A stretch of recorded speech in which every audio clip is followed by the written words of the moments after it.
Good morning. My name is Dr. Usha Mudiganti, and I'm making this video as the micro teaching module, as my submission for the micro teaching module for a refresher course that I'm doing in Indian knowledge systems at the Dr. Babasaheb Ambedkar Marathwada University's Malviya Mission Teaching Center, which is also run in collaboration with UGC.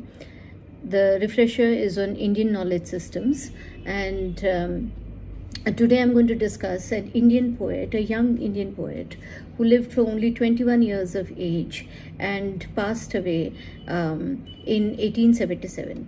Her poetry, at least this poem that I'm going to discuss today, was posthumously published by her father from the papers that he recovered among the poems and creative writing that he recovered from among her papers. Now, there were a few poems, and there was a half-finished novel and a completely finished French novel that she had written. This poet is called Toru Dutt. She lived in Calcutta and for a brief while also in Europe, where she went to school and also attended the Newnham higher education lectures, higher lectures for women in the 1870s at Cambridge University. She attended this with her sister Aru, who was also her collaborator in making translations of poems from French. But Aru passed away in 1873 or 74, and they had also lost their older brother at the age of 14 in 1870. So this was a family. She was called Toru Dutt, and she's from the same family as a rather well-known late 19th and early 20th century poet called Romesh Chandra Dutt. The Dutts were poets who had written poetry in English for two generations. So Toru's father Govind had also written in English, and her uncles had also written in English. And this family was extremely anglicized to the extent that they spelled their Bengali names with very anglicized English spelling. But Toru in this poem is differing from the extremely anglicized ways of her family.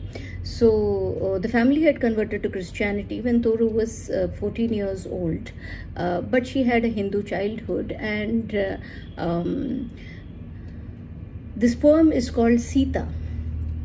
So it's believed that Roshinka Chaudhary at least thinks that the women in the family had remained Hindu for a longer duration than the men in the family. Toru's mother, Khetramoni, eventually converted to Christianity because of the fact that she translated the life of Christ to Bengali. Which means that the family, that she had also converted to Christianity. However, she had told her children clearly some of the stories of the land, some of the cultural narratives of the land when they were children, because here is Toru Dutt recalling this moment in this poem, a poem called Sita. So I'm going to quickly read the poem, and it goes, three happy children in a darkened room, what do they gaze on with wide open eyes? A dense, dense forest where no sunbeam pries, and in its center a cleared spot. There bloom gigantic flowers and creepers that embrace tall trees. There, in a quiet lucid lake, the wild swans glide. There, whirring from the brake, the peacock springs. Their herds of wild deer race, their patches gleam with yellow waving grain. There dwells in peace the poet anchorite. But who is this fair lady? Not in vain she weeps, for lo, at every tear she sheds, tears from three pairs of young eyes fall amain. And bowed in sorrow are the three young heads. It's an old, old story, and the lay which has evoked sad Sita from the past is sung by a mother. It's hushed at last, and melts the picture from their sight away. Yet shall they dream of it until the day when shall those children by their mother's side gather army as erst at eventide. So now, this poem seems like it was written by a romantic poet of England, right? Because the description of nature, the long description of nature, and a great deal, I mean, at least the beginning of the poem seems like that, because she's clearly influenced by the romantic poets.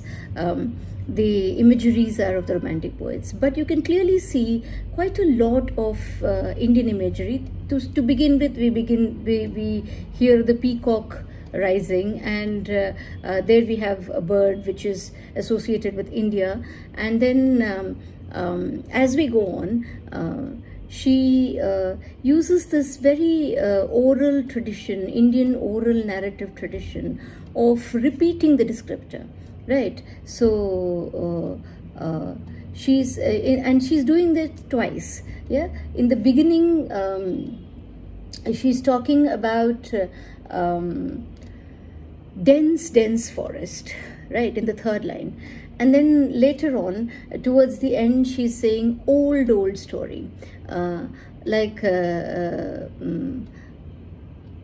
बहुत बहुत पुराना कहानी or something of that sort, right? So she's using this Indian method of the oral narrative, which repeats the descriptor for emphasis sometimes, right? One of the ways of doing that is repeating the emphasis is by repeating the words, right?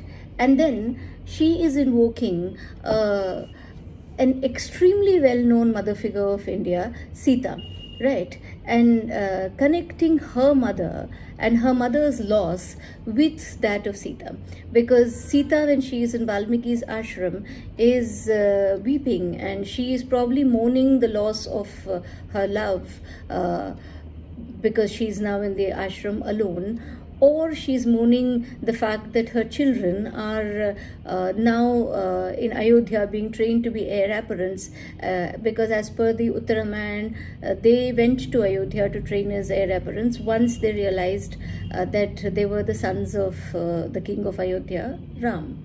Right. So the loss that Sita is facing, she is equating with the loss of her mother.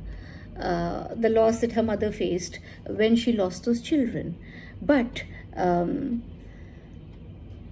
look at the manner in which she's moving from a very Hindu cultural story to a Christian belief, where she's saying that, they are all going to meet to wait together for the day of judgment. Right. So, and she's doing this without any awkwardness. She's just seamlessly moving from one to another, as if both these aspects are part of her personality.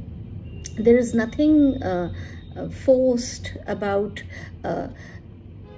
embracing two different aspects of her personality.